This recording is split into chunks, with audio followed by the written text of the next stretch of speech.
Number 14. I visited my friend Debbie's house, and she showed me around. When we entered through the front door, we entered the living room. The living room has sofas, chairs, and a television. Debbie said that this is the room where the family spends free time. It is also where the family entertains guests formally. She also showed me the kitchen with a stove, oven, microwave oven, and built-in dishwasher. There is also a table in the kitchen where family members eat informally, and a separate dining room for more formal meals as well. There are 4 bedrooms, one for Debbie's parents, and one each for her and her 2 sisters. The largest bedroom is called the master bedroom, and that is where her parents sleep. She also showed me the basement. The family room is there. It is similar to the living room, and it is used informally by the family and their close friends. A storeroom and one of the bedrooms are also in the basement. The house has a garage for 2 cars and a driveway that leads to it. It also has a grassy area around it called a yard. The part in front of the house is called the front yard. The part behind the house is called the backyard. There are flower gardens and vegetable gardens, trees, bushes, etc. When Debbie and her sisters were younger, there were swings or other play equipment in the backyard.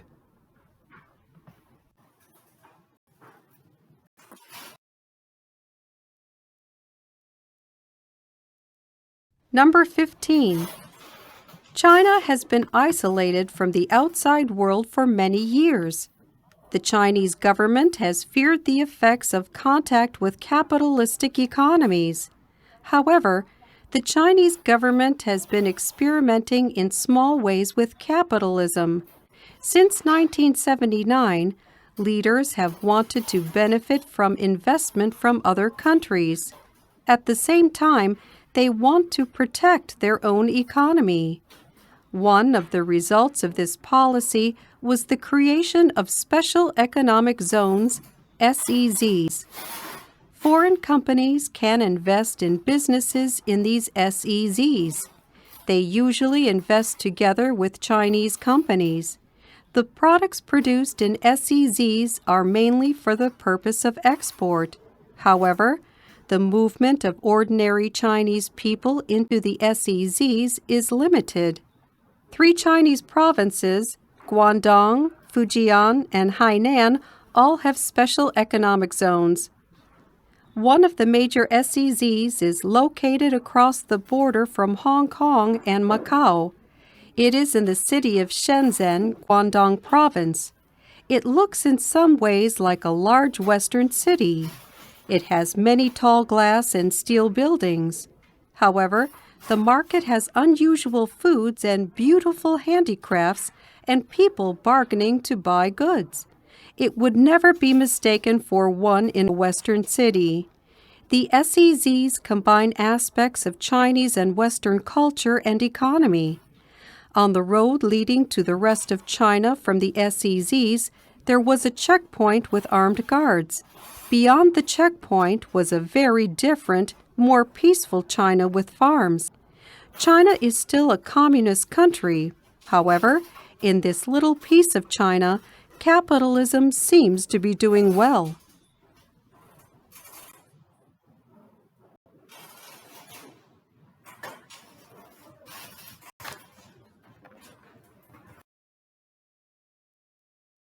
Number 16. When the Romans invaded Britain more than 2,000 years ago, they were able to defeat England and Wales. However, they were not able to get control of what is now Scotland. Therefore, the tribes on the northern border attacked Roman towns. In 122 AD, the Emperor Hadrian decided to put a stop to that. He built a wall across the northern part of the area that Britain controlled. It was built south of today's border between England and Scotland. The wall was intended to keep the Scottish tribes away from the Romans. The wall was a huge project. It took 6 years to build. It was 73 miles, 117.4 kilometers long, and it stretched from the Solway Firth in the west to the River Tyne in the east. It was 8 to 10 feet, about 2.5 to 3 meters wide. There were Roman forts along the wall. They were about a mile apart. 8 to 32 men lived in each fort. There were 2 towers between each pair of forts. From these towers, soldiers could watch the area on the other side of the wall. For some 300 years, the wall helped to keep the peace between the Scottish tribes and the Romans. Today, you can still see parts of the wall. In some places, there is nothing left, but in other places, the wall looks very much like it must have looked while the Romans were still in Britain. You can also see the remains of some of the forts, and there are museums where you can see pottery, tools, etc., and learn more about Roman times in Britain.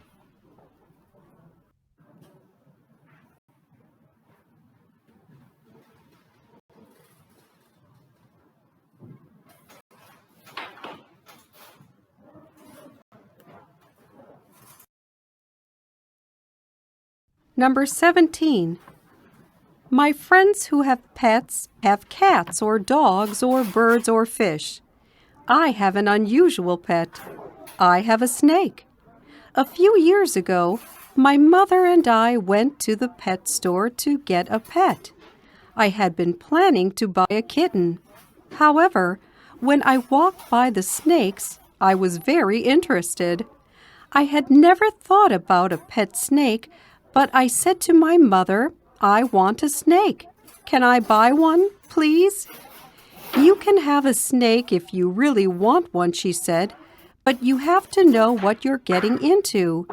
You can't just buy a snake without knowing anything about taking care of it. You can't buy a snake without knowing what kind to buy. So I didn't buy a snake that day. I went home and did a search for pet snake on the internet. There were links to more than 700,000 pages. I spent my spare time for the next 2 weeks reading about snakes. I learned that snakes are not easy to care for. You have to feed them and provide a good, clean environment. Some snakes are tame and gentle, and some snakes aren't, so you have to be careful in choosing. I decided to buy a corn snake because they are tame and make good pets. Also, they do not grow too large, only 1 or 2 meters. After 2 weeks, my mother and I went back to the pet store. I picked out a light brown corn snake with darker brown spots. I decided to name her Spot. I have really enjoyed having her as a pet. When I come home from school every day, I hold her and play with her. I even feel that she knows me.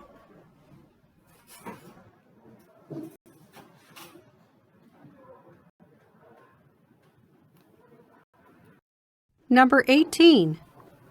My friend Nancy and I went camping in the mountains last weekend. We found a campground near Bailey Lake, a very beautiful lake with mountains around it. We set up our tent and ate lunch. It had been a busy week, so it was difficult for me to relax at first. After lunch, we took a hike around the lake.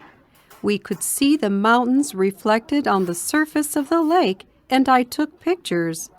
Later, we went swimming. The water was very cold, but it felt good to swim. Then we went fishing in a nearby river, and as we sat on the bank, I began to feel more relaxed. We were counting on fish for dinner, but we only caught 1 small one. How disappointing! For dinner, we cooked our fish over the fire with lots of vegetables. It was kind of boring without much fish. After dinner, we put out the fire and went to bed in sleeping bags in our tent. Soon afterward, we heard some noise outside our tent and looked out. In the evening light, we could see a big black bear trying to open our cooler where we kept our food. It left long scratches on the cooler with its sharp claws. It opened its mouth wide and growled, and we could see its sharp teeth. We were afraid, and we stayed in the tent, afraid to look out, but afraid to take our eyes off the bear. The bear couldn't open the cooler, so he finally knocked it over and walked toward our tent. We really started shaking, but it just walked by. We knew that we wouldn't sleep all night, so we decided to just pack our car and drove back to the city that night.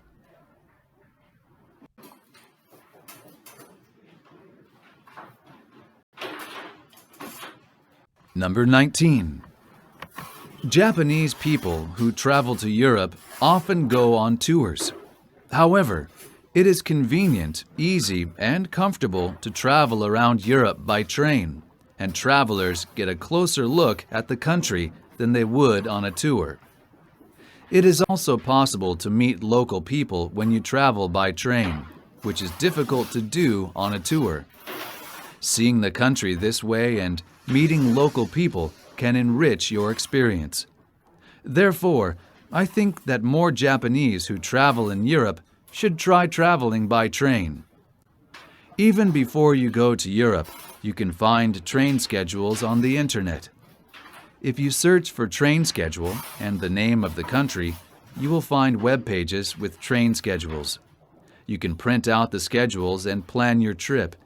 In some cases, you can even buy train tickets and make reservations online. If you're going to do a lot of traveling by train, you should get a Eurail pass. It allows you to travel all over Europe for a certain number of days. You can buy the pass for first or second class cars and for different lengths of time. You can buy tickets and make reservations when you get to Europe. Many cities have train stations that are conveniently located in the middle of the city or connected to the subway. You may have a choice between first and second class. If you're making a long trip, traveling at night saves time and money. You can reserve a cabin with a bed to sleep in. Train travel around Europe is easy, and if you're going there, you should consider traveling around by train rather than taking a tour.